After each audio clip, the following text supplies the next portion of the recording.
I'm recording. Thank you, Will. I'm recording. Anyway, so I wrote in a halftime postdoc to force us to look at systemic intervention. And after circling around a while, we're going to do probably a couple of things under this banner. But Naomi sort of started chasing this idea of maintenance and what it is and how people look at it. So she's come to a point where she's thought about it a lot of different ways, and it seemed like a good time to put these ideas out to the group and get comments. So all yours. You should be able to share if you have slides. Yes, I do have slides. Just have to. I've done this so many times, but I always forget how it works. Okay. I guess you're seeing my, Yeah, we're seeing the presentation. yeah. Way to, oh, I should know how to do that, but I don't. You can change the screen. Like maybe use slideshow? Or I don't know. Okay, let me stop share and then do it this way.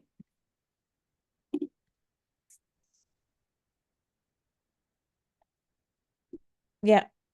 Now it's the big one. Okay, cool. So yeah, as Tammy had mentioned, I've been looking kind of at maintenance and repair and kind of sustained use. And so I'll be presenting on that today. And I'm hoping that this will be kind of more interactive. So if you have any comments or questions, I hope you'll just speak up or you can type it in the chat or something. But yeah, I kind of have like a really rough outline of paper and some ideas going, but but if you see like some gaps or like areas that I can add more to, I would really appreciate that feedback. Um, so I'm going to cheat a little bit by giving you some of the key takeaways that I hope you'll get from this presentation before diving into it. And the first one is that maintenance is quite complex. On the surface, it seemed, at least when I first started looking at it, I was like, oh, this shouldn't be too difficult to look at, but it's really quite complex the more you dig into it. And I think what the first issue that I had, or the first stumbling block I had, was kind of understanding this difference between maintenance and repair, and how they're related to each other and how they're different. I also want to try and get us all to reframe maintenance as an important process. So I think it's something that we tend to neglect or not really think about too much, but it's really important because it can help us extend the lifetime of certain products in our homes, and so then it increases the efficacy of these products and interventions, right?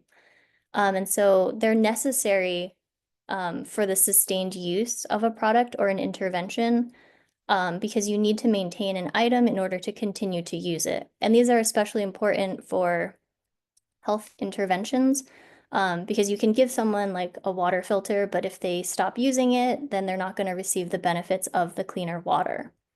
Another benefit of sustained use through maintenance and repair is reducing our impact on the environment. So if we can repair an item, then we don't have to dispose of it. There's fewer items going to a landfill. And so some of the things that I tried to work on as well were visualizing this relationship between sustained use, maintenance, and repair. And then also looking at all the different behavioral models that are out there. Not all of them. I didn't look at all of them. I looked at a bunch of them, and then try and kind of modify them or understand how we can draw from them to include sustained use, which includes maintenance and repair. Okay. So why do we care so much about maintenance and repair? I kind of hinted at it in the key takeaways. But there's so many studies that have focused on how we improve household air pollution or indoor air quality, along with water sanitation and hygiene interventions. So like these cook stoves or air filters and water filters. But one of the big challenges with these studies is that there's an issue with the long-term use of these products. And so I think in 2015, the UN had published a report that said between 30 to 50% of wash interventions fail within 2 to 3 years. So there's a huge gap between getting an intervention into someone's hands and then enabling them to continue to use it over time. So there's the challenge of having the technology accepted or adopted by the users. And I think more recently, people have been a bit better about that, trying to develop more culturally appropriate interventions. But maintenance and repair still is not really talked about. I've seen a couple papers that have talked about it within cook stoves and in the wash field, but it's not really discussed. And probably part of the issue is that you need to have a really long study in order to get at looking at maintenance and repair. And so, as I had mentioned previously, these interventions are only effective if they're used. So, if someone is only going to use this ceramic water filter for the duration of the study, which is, let's say, like 1 year, then your intervention is only effective for that 1 year. And after that year, it's not effective at all if they're not going to use it. But maintenance and repair are not just present are also present in our lives in like more developed areas as well. So one thing that I'm always thinking of is like, when was the last time you replaced your AC filter? Um, and my mom will replace her AC filter, her air filter once a year. And that happens when I go back for Thanksgiving and I replace the filter for her. So it's not something that's like at the forefront of her mind.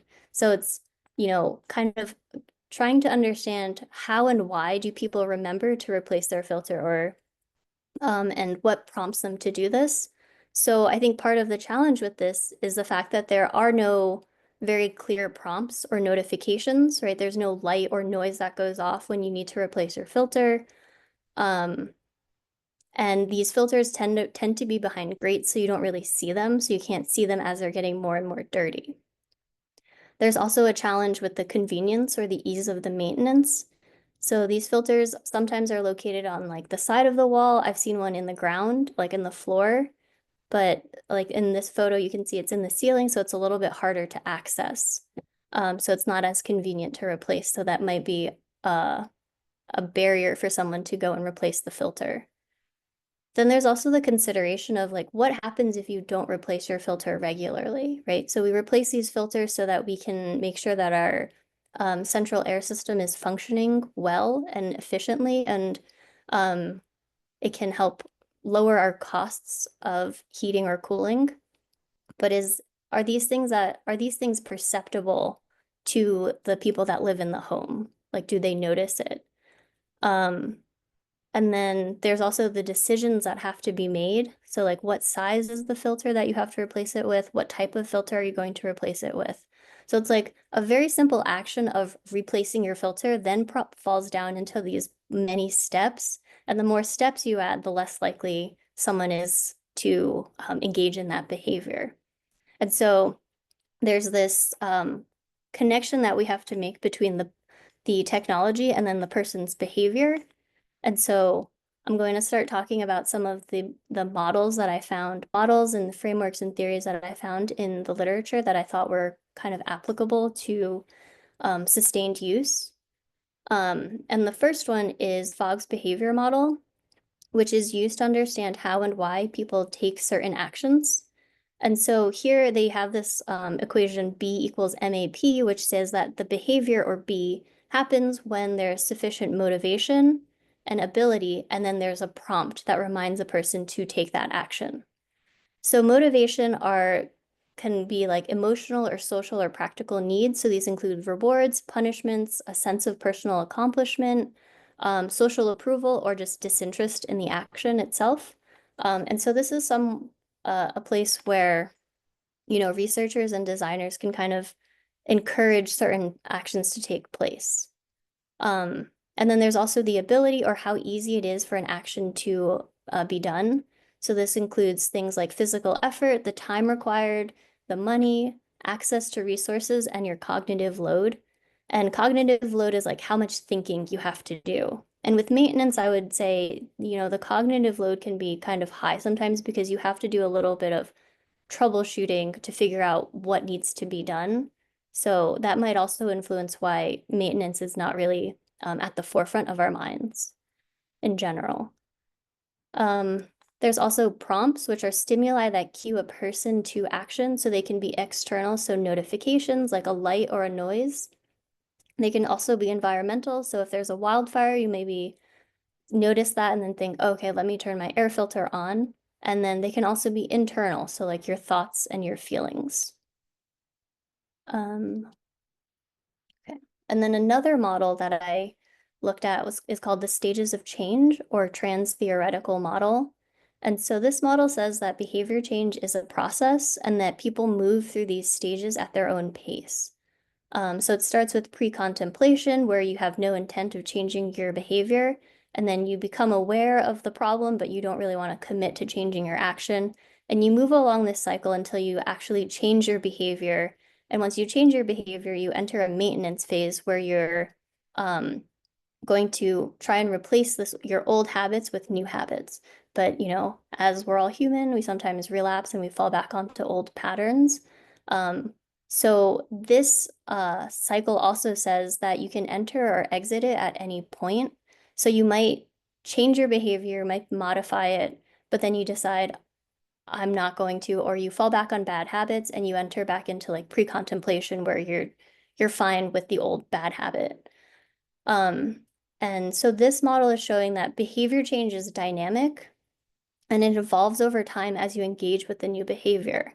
And I think this is a really interesting concept because, as you interact with an item or a product like an air filter, your relationship with it might change over time. So you might find that it becomes easier to use as you get used to it, or you might find that it becomes more important in your life because you have cleaner air quality. And then another model I looked at is called the health belief model. And so this one describes factors that influences a person's health behavior. And this one I think is particularly relevant to the work that we're doing because we are focused in general on air quality. Um, and so it requires that so the influences on action include your perception of your susceptibility to like an illness or disease, as well as your perception of the severity of getting that illness or disease. And so the action is also modified by the perceived benefits and the barriers to this action. And so what this says is that, more sensitive populations might be more motivated to change their behavior or take a specific action. And so if we think about air filters again, somebody who has asthma or allergies might be more motivated to maintain their air filter than somebody who doesn't have any respiratory illnesses. And so also modifying the action to your health behavior, um, are self-efficacy or like the belief that you can actually do the action, or your ability, and then also a cue. So you need something that reminds you to do this action. Okay. And then another model is the social cognitive theory.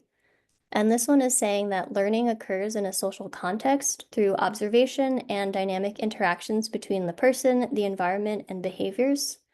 So cognitive or personal factors include knowledge, your expectations, attitudes, and self-efficacy. And these are internal factors that influence your behavior. And these behavioral factors are the responses that are received after you perform a behavior. So like the skill set that you get or have, and then practice doing this behavior change. And then this modifies and is also modified by environmental and social factors, which are things that are in the environment or the setting that influence your ability to complete a behavior. So there's social norms, access to resources, and influence on others. And so in this one, it shows that, these factors are all modifying and are modified by each other. So there's this dynamic feedback that's also occurring as you participate more and more with this behavior. And so this is the last model that I pulled from. It's called the technology acceptance model. And so it's saying that this is a model that's used to try and better understand how people accept new technology in their life. So it's saying that subjective norm, the image or the degree that the use of the technology enhances your social status, how relevant it is to your job, and how well it performs its functions, and the tangibility of the results will influence the perceived usefulness of this technology. And the perceived usefulness and perceived ease of use will influence a person's acceptance of this technology. And once the person accepts the technology, then they will start to actually use it. But one of the limitations for this model that I see is that it doesn't really consider sustained use. So it seems to say like you get to actual use and then you stop there and you don't change and you just continue to use this item, but we know that that's not true. Um, so I think this model can be kind of extended a little further to include the factors that get you from actual use to continuing to use it.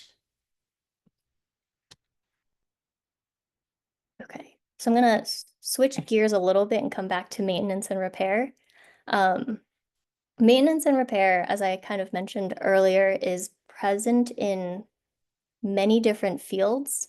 So I was looking at maintenance and repair in infrastructure, so like with roads and buildings and bridges. And then I also saw that really maintenance is mentioned in repair in relationships. And then it's also present in transportation, modes of transportation like airplanes, cars, trucks, bikes. And it's also present in household appliances. So like all of these items that we have in our homes, we have to conduct some form of maintenance and sometimes repair on them in order to extend the lifetime, in order to make sure that they're functioning um, as they should be, or as we expect them to be. So maintenance and repair are mentioned in all of these different fields, but the struggle that I was having was like, how are all of these different fields defining maintenance and repair?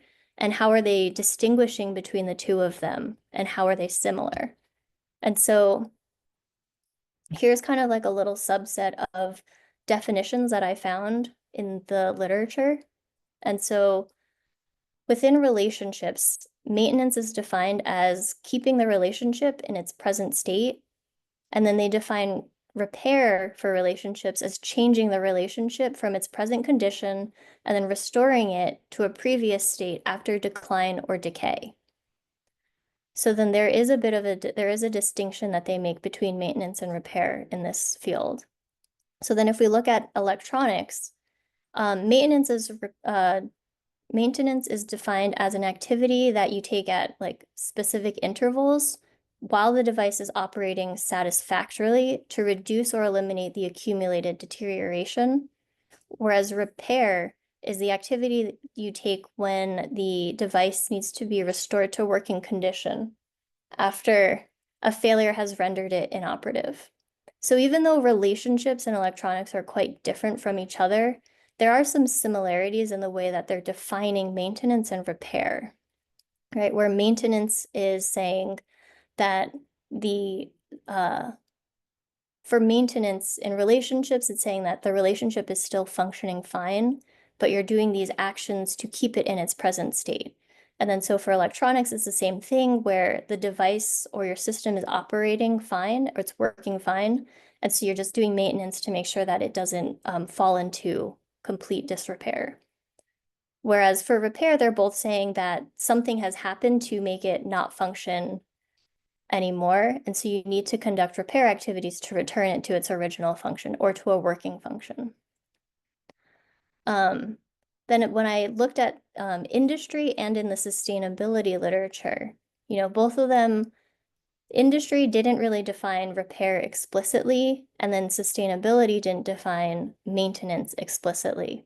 So with industry, they're saying that it's actions that you take in order to make sure that a system or a machine can be restored to its original functional state to perform its intended actions or functions. And then they refer to this thing called corrective or reactive maintenance, which are made after the equipment or the machinery has a breakdown or a failure, or if you detect an equipment problem. So even though they call it corrective maintenance, it seems to fall under, this is something that happens in response to the decay of the original function. And then with sustainability, they define repair as a process through which a specific fault in a product is addressed to restore the function and extend the product's lifetime. And they don't explicitly define maintenance, but then they also say that repair can be undertaken in advance of any damage to prevent or mitigate risks associated with the hazard or fatigue situation. So it was interesting going through the literature and trying to actually just get definitions of maintenance and repair because they're mentioned quite often, but they are also often mentioned almost interchangeably. So they're mentioned together, or, they just say maintenance or they just say repair, but they don't make a distinction between maintenance actions and repair actions. So I found this to be a little bit of a struggle for me to get the definitions and understanding their relationship to each other and how they're different. But in general, what I found is that I think maintenance activities tend to be more proactive, while repair activities are reactive. So even though maintenance activities can be subdivided into preventative maintenance, scheduled maintenance, corrective, or emergency maintenance, um, I would say that the first two, preventative and scheduled, are more proactive. So they fall under maybe what we may consider more maintenance activities, while corrective and emergency maintenance are reactive. So these are actions that you take in response to a system failure. Um, and so you might be wondering, like, why exactly is it important to draw these distinctions between maintenance and repair? And it's because the prompts or the triggers that call us to do these actions are different for both of them, right? There's a more visceral prompt when we need to conduct repair. So if the system is no longer working, it's very clear that you need to do something in order to get it to start working again. But with maintenance, there's not necessarily that very apparent or urgent call to tell you that you need to change something or you need to do something, right? You can leave your air filter in the home in the duct for however long, and you might be able to leave it there for years and not really notice that there's something wrong that you need to replace the filter. And it's the same thing, with your cars, when your check engine light comes on, your car might still be able to function, but it's a call to tell you to bring it into the shop to get it looked at. Um, and so here is where I attempted to visualize the relationship between maintenance and repair. And I'd love to get some of your feedback on this. Um, But the first step I found was, you need to obtain the product and then you have to accept the product or the intervention. Because if you don't accept it, you're not going to use it or maintain and repair it. So once you've accepted it, you enter this cycle where you start to use it. And then as you continue to use it, you might engage in maintenance and repair. And, as you conduct maintenance and repair, you continue to use it and you're still accepting of the product. But similar to the stages of change model, you can leave this cycle at any point. So you can discard or you can abandon this product at any point while you're at it. And then another thing is that when you're at the repair section or repair stage, you might then go on to something called alterative maintenance, where you change the original function or the intended use of this item and you turn it into something else. So it's kind of like an innovative process of just taking the object and then making it into something that you can use for you repurpose it essentially. Um, so I want to give you guys maybe some time just to take a look at it and see if you have any comments. Can you No, give an example of that?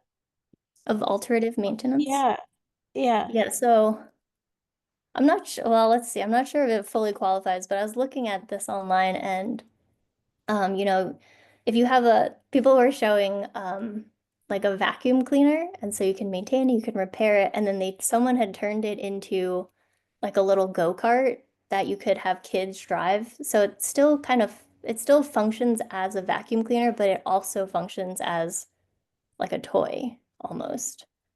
Um,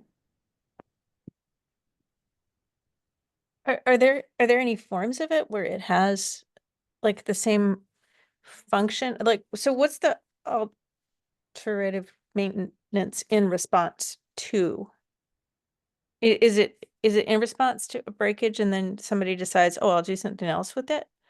Or is it like it's too hard to repair, so people just decide that they're going to do, what I mean? Is it like that? Is it still, my question is not well formed. Maybe I should stop and no, no, try but to think I about it a little bit. yeah, no, but I think it can be in response to both, right? You can decide that, oh, I found a better use for this item. Um, I like the only thing I can really think of, if you have an old t-shirt, you can turn it into a rag, right? That's some kind of Yeah. alternative maintenance in a sense. But is Um, it is it maintenance or is it like actually changing? Yeah, okay, I'm gonna stop because I don't really know what I'm asking. Well, no, I think well, it is interesting. I think what you're asking as far as, because to me, it seems like if your model is about the use of the product for the function that you're planning it for, if the alternative maintenance um, impedes that original use. So like if you can turn it into the go-kart and it can still be the vacuum cleaner, then that's great. And whatever you did when you were maintaining it for the go-kart also works for it to be the vacuum cleaner. Hmm. So then to me, it's like, okay, that innovation actually could, because they'd be because maybe they notice more that when it doesn't work well as the go-kart, they fix it for the go-kart. That makes it work better as the vacuum cleaner too. And so you've kind of, two birds, one stone. Kind of a thing. But if the alternative maintenance, I would actually call that you've changed it into something else. Like if you have a t-shirt that you change into a rag.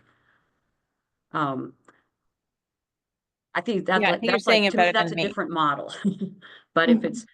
if it makes the original use still work, and maybe there's something about the cue to how the original to how the go-kart works that's more often shown, they notice it, then that's kind of cool because then you've got they repair it and it has two functions and they're both working well going forward. And it could alter your relationship with that thing Yeah. also. Okay, Yeah, you I'm might gonna really let, like the vacuum. yeah, okay, I'll let other people wonder about stuff too.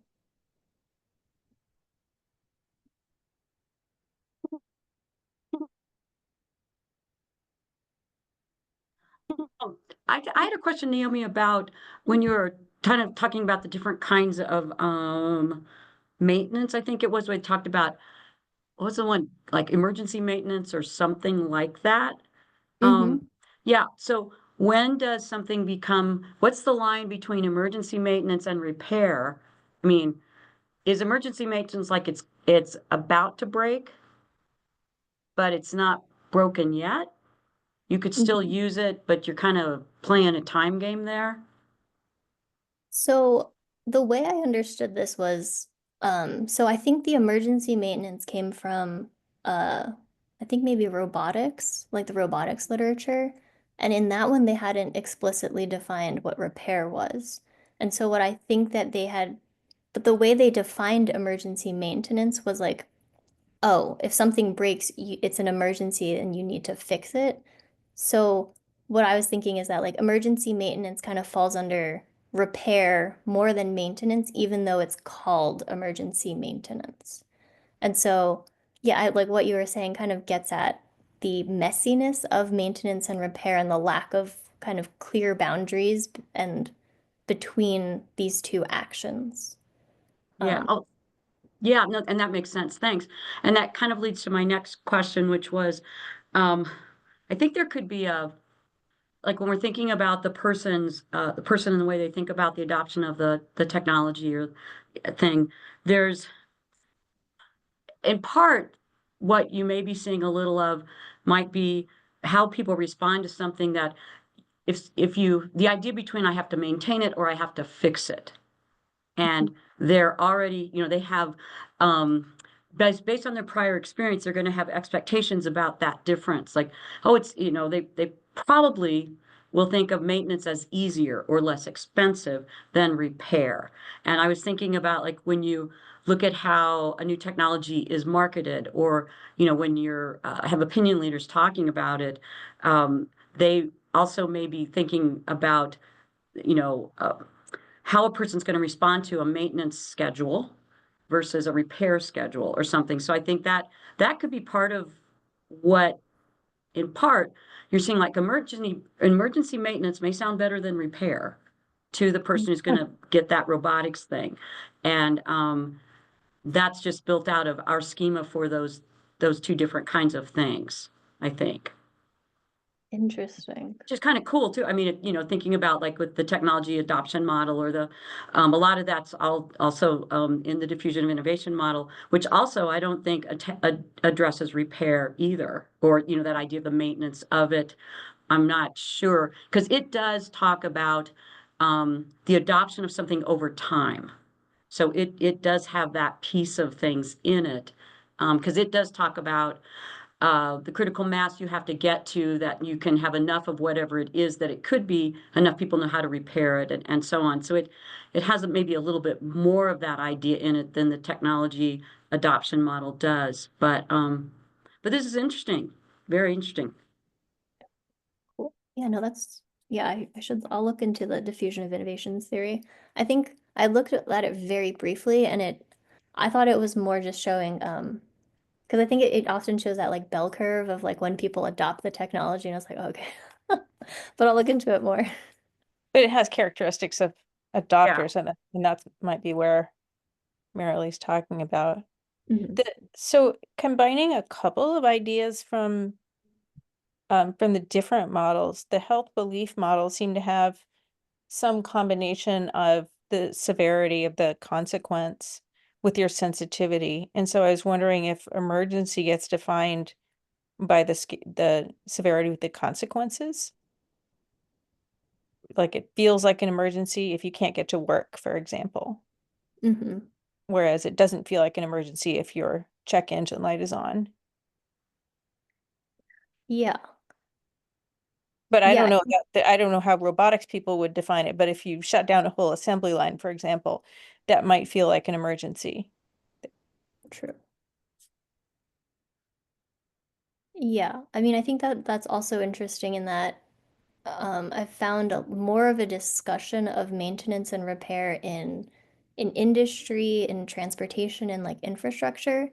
And I think because a lot of that is the consequences of having to do repair are kind of higher than, if your the cook stove no longer works or the water filter no longer works, because a lot of these, like the infrastructure and repair and transportation kind of affect a lot of people. And Mm. then, in industry, a lot of it is driven by money. So you want to decrease the amount of time you are not operating or functioning. And I think that that's also an important difference between some of the different repair and maintenance activities. But yeah, I think that was a good Yeah, point. yeah, I agree that uh, there's sorry, Paul's hand is up. Let me see if there's any other hands up. No, Paul's got a comment. So this isn't a question for you, Naomi, but it's something that your discussion has really kind of triggered for me. So, I teach practitioner classes on healthy homes, and there's the 8 keep it principles of a healthy home. One of the 8 keep it principles is keep it maintained. Mhm. None of the keep it principles are keep it repaired. They're all keep it maintained. And one of the things I teach early on is, okay, so these are the 8 keep it principles of a healthy home, which means that if you can keep a home these 8 things, then that kind of defines it as a healthy home. But let's be clear, a lot of homes aren't there now, and so we first need to get them, these Mm. 8 things. And I think that the get them, these 8 things, is not necessarily all of it, but a Mm. lot of that is in the repair side. Um, And I mean, sometimes it's not that there's something that needs to be repaired, it just doesn't even exist, right? And so it needs to be installed as opposed to repaired. But I feel like what you're showing here is very consistent with the principles of a healthy home, the keep it principles, and the issue of you identify where you're not keeping it these ways, and now you have to get it those ways, and that's the repair side. And I hadn't really thought of the get it, these 8 things, as repair, but seeing how you've presented this makes me feel like that is really actually what we're doing, is saying repair the house so that now you can maintain the house. And like an example of a keep it maintained thing is, if you might have lead-based paint, it's really important to maintain the integrity of those painted surfaces. If they start to if the surfaces start to deteriorate, now you're getting into that repair situation. Right. So yeah, so I like this framing and how it factors into kind of exactly what I think we're doing here. Cool. Yeah, So that's just one comment, then we should probably let you finish the presentation. I think it's been striking to me when you present it as like coming from the field of industry or infrastructure or robotics. It's like, yeah, no duh, right? I mean, that's not a criticism. It's just, it seems very obvious that there's repair and maintenance. And we started this from a public health angle, the role of maintenance in maintaining the effectiveness of interventions. And there's like almost nothing about maintenance as contributing to public health. Mhm. So it's one of these other things that's really obvious in one field and completely absent from another one. Okay, go ahead. Yeah, no, I think that's a really interesting point. And I wonder about like the feedback between because like if you give a cook stove or you give a ceramic water filter to someone, do they have like actual mechanisms of kind of providing feedback to the designers to improve it or like to complain about the item? But if like I buy, I don't know, a vacuum cleaner and a bunch of people buy a vacuum cleaner and they find that it doesn't function very well, you can complain and then that company gets that feedback, right? And so then well, I guess that's not necessarily with maintenance and repair, but I guess I was just thinking about like feedback loops between kind of how people interact with their item. So it's like rather than just getting something and then being like, okay, it's either gonna work or it doesn't work, I'm gonna not really engage with it, versus knowing that I'll engage with it and there's like a support system for me that if it doesn't function very well, I can reach out to someone to get it repaired or for like questions about maintenance. Um, but that's like a half thought that I had like a day ago. It's Okay. it's part of that self-efficacy thing, right? It may not be self, but you have to believe in the efficacy of the combined system to achieve a solution. Well, Hmm. and that's actually in that, because it's when you talk about response efficacy, which is, will this work to solve the problem I have? And so that that is in can be that is in the social cognitive theory piece. Um, so we know though that of those two, that can I do it is the stronger predictor of of what's going on. But that is important to have that. Yes, this will work, and for them to know that it'll work when it's maintained. Okay. Yeah. Let's Sorry, I see. kind of jumped in there. I apologize. No, no, no. That's yeah, that's good to know. No, I was kind of hoping that we could draw you into this, Marilee. Yeah. And I think too I was thinking about the stages of change model. Well, I think two things. One is I don't think that a lot of the public health models, when we're talking about people and their behaviors, necessarily have addressed this idea of like of what you're talking about as far as maintenance and repair, or it's thinking more of and oh, I know what it was. And that's that idea. If you want someone to long term do something, you have to have in place the things that are going to help them until it really is a very, they've really adopted it and they own it as far as they're going to continue with it and they see that benefit. So that's where if you've got something that's going to be harder to maintain or repair, you've got you're lowering the barriers to them learning how to do that. You are cutting the costs there. You are also providing information. So those information lines, things like that. If you know that's going to be part of the situation, or I would argue, if you know when the likely time is to do something, that's where that cue comes in. That set, that cue to action that you see in a couple of the models that Naomi talked about. And we know those cues can be those nudges, they can be really helpful. So I think that we just have to harness what we know about human behavior and how to adopt, get people to adopt it. But I do think the stages of change could be the place, because that maintenance repair is in there.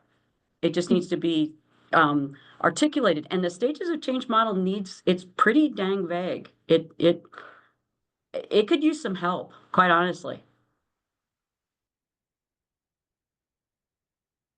Okay, we're approaching the end of time. So Naomi, if you have more slides, now is the time to deliver them quickly. Okay, yeah, I'm gonna go through some of them really quickly, and I'm gonna skip some. But I wanted to kind of set the tone a little bit and to discuss this. So one other thing is that I think maintenance and repair can be an alternative to either replacement or to abandonment. So let's say you have a bike and you need to replace the chain on it. You can then undergo maintenance and repair activities, right? You can replace the chain, or you can decide it's not worth it and you just buy a new bike, or you can just abandon the bike and just not use it anymore. And so I think it's important to draw this distinction, because the factors and the motivators that will get you to replace or to abandon are going to be different. So it's like, what's the cost of maintenance and repair versus the cost of just buying a new bike? And so there's other factors, of course, like what new technology comes out with this bike. Maybe a bike wasn't the best idea, but like an air filter or something, like you get a new air filter, it has more functionality. So you might decide, I'm just gonna buy a new one, even though I could just replace it. But then what about if you have an air filter and it needs to be maintained, you need to replace the air filter, but you just don't know where to buy these air filters at, or it's just too much time and effort for you to go out and purchase them, so you might just abandon the air filter. So it's like the factors that influence whether you go to replace something or whether you abandon it are different. Um, and so let's see, what time is it? 53. I'll skim through these slides. So for maintenance and repair versus abandonment, there's a study that found that By the the way, use you're of, not sharing your screen. If you meant to share your screen, you're not anymore. am I not? I can see it. Oh, you can see it? Okay, it's me there. that screwed up. Never mind, never mind. Okay. Okay. Um, so there's a study that found that the use of ceramic water filters in Cambodia declined at around 2% per month. And then the main reason for not using it was because it was broken. And then of these non-users, only 26% of them reported that they knew where to purchase these replacement parts. So of course, the cost of the replacement parts is an issue, but the first barrier is the fact that they didn't know where to buy things. So then they just abandoned it, right? So then the access is the big issue, the key issue here. And then versus replacement, which is something I think is maybe more prevalent in higher income areas, right? Where this is a study in the UK that found that 21% of people reported replacing items that were in need of repair versus beyond repair. And so if you look at this like bottom line, right, 46% said that they replaced items that were beyond repair, but that means that over 50% of people, or like over 50% of items were replaced that could still be repaired or were still functioning very well. So this is kind of like the idea of like obsolescence of maybe they just felt they needed a new item. And so, okay, let's see. I'm gonna go really quickly because I kind of wanted to get more feedback. So I had talked about, extending this technology acceptance model to include sustained use. And I wanted to, because I feel like there should be then a feedback between the sustained use as you use this product with your perception of how useful it is and how easy it is to use. And so this changes over time. And then also kind of trying to figure out how motivation will modify your attitude to this product and then your use. And so this is one of the models that or like the extension that I kind of came up with, and I would love to get some feedback on, I don't know, maybe your thoughts on this. So in the black boxes, these are from the original technology acceptance model. And then there's something that gets you down to sustained use. And I think one question that I have is like, what defines actual use versus sustained use? Like, when do you make that shift? Is it a specific amount of time? And how do you determine what that time is? Or is it when you start to conduct maintenance and repair activities? So that was one of the questions that I had. And then also sustained use, it has inputs and of maintenance and repair, which require some kind of trigger or a prompt. And then these are all modified by your motivation and your ability. And then I've also included this feedback loop between sustained use and the perceived usefulness and perceived ease of use, because I think that's going to change over time. And then that will also be modified by your motivation and your ability to do these maintenance activities. So I know I threw that at you guys really quickly though. I'll jump in and just say that, yeah, I think this is interesting and it'd be great to have a longer conversation about it. I like the fact that you've got motivation in there and the ability and the feedback loop, because it is going to modify how they're thinking about what's going on.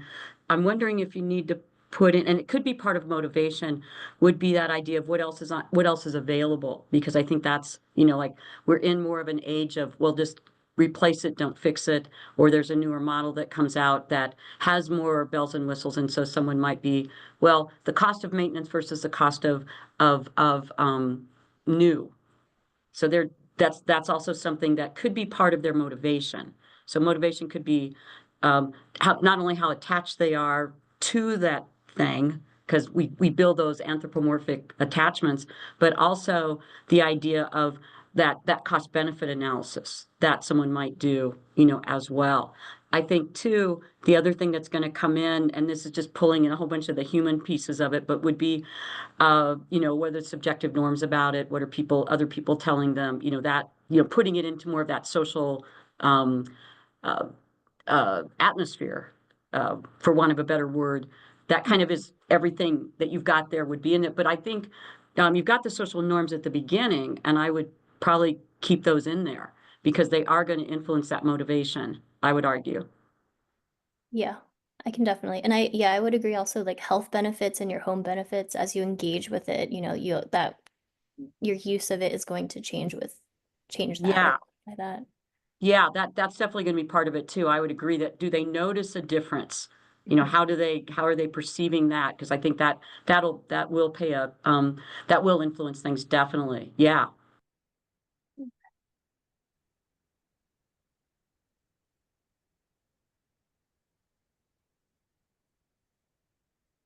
I'm muted. Any last questions especially from people who haven't had a chance to ask or speak?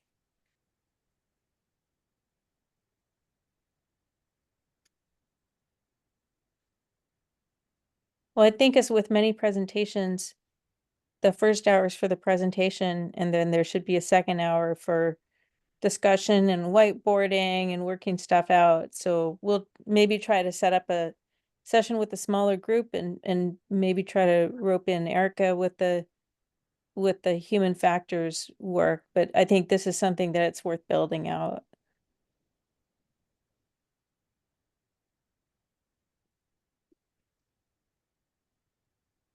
Yeah, thank you for all the feedback and for listening. Yeah. Thank you all for being here. Have a great weekend. And we'll see you next week, I hope. Bye. Everyone, Good take job, care. Naomi.